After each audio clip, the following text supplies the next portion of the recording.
Ibtila'a as its exam, and if you have an exam in the school, you have to pass in all subjects.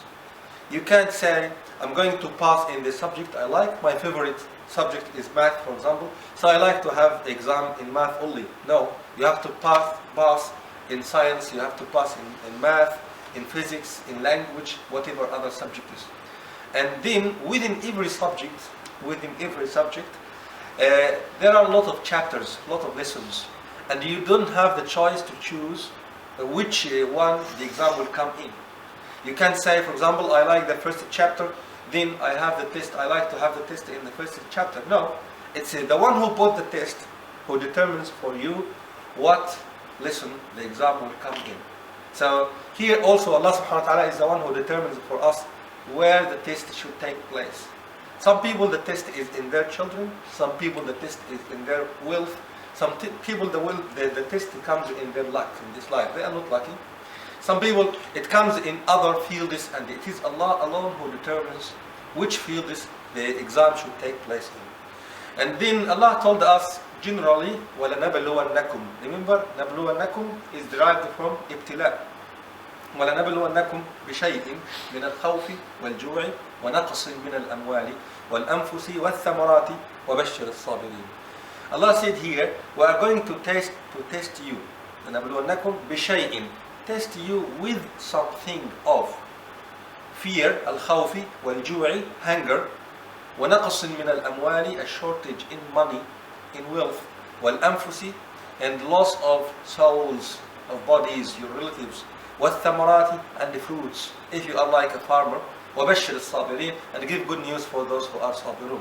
Actually, whenever we mention ibtila, it will be associated with sabr in the Quran, patience. And we will come later how to deal with the ibtila, because sabr is the key to how to deal with the ibtila. So Allah said in this ayah, وَلَنَبْلُوَنَّكُمْ بِشَيْءٍ. We are going to test you little bit. It will not be a big test, it will not be a hard test. It will be something it's affordable to you. That shows also how kind Allah is, how merciful Allah is. And we will see this in the ibtila'at of the prophets. Because the Prophet ﷺ, he said, أَشَدُّ النَّاسِ بَلَاءً أَوْ إِبْتِلَاءً الْأَنْبِيَاء ثُمَّ الَّذِينَ يَلُونَهُمْ ثُمَّ الْأَمْثَلُ فَالْأَمْثَلُ يُبْتَلَى الْمَرْءُ عَلَى قَدْرِ دِينِهِ فَمَنْ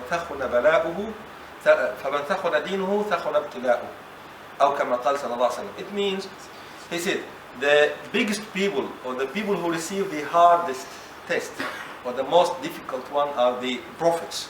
Then after them, the best among their followers. Then those who are next to them. Al-amthal fal-amthal. Then it means the best, then the better, then the good people, they will receive something like matching in tests also, which is matching to their level in iman. The Prophet ﷺ said, يُبْتَلَى الْمَرْءُ عَلَى قَدْرِ دِينِهِ. Everyone will be tested according to the thickness of his iman, his deen. If you have thick belief, you will have thick test.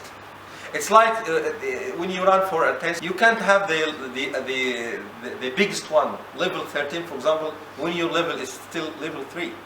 Actually, you have like an assessment, then you go for level 3, then if you pass, you go to the next, you run for the next level, then the next level, until you are perfect in this subject. So the same applies to your religion. Allah tests you in different fields according to your religion.